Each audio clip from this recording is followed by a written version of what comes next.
একটা ফাঁকা জায়গা দাঁড়ায়, ওই যে আমরা পিছিয়ে দাঁড়াই, এখানে কোনো কাম আছে? পিছিয়ে দাঁড়াবো হ্যাঁ, মাঠে দাঁড়াই, এখানে তো বাইরে যে আপনি বাইরে যেতে পারবেন না, কমান একটা আমি ঠিক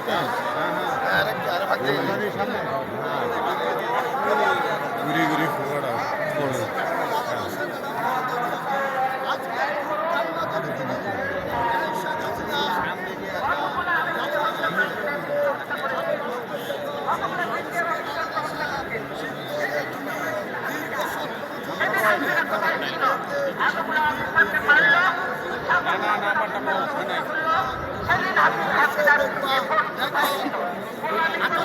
মানুষ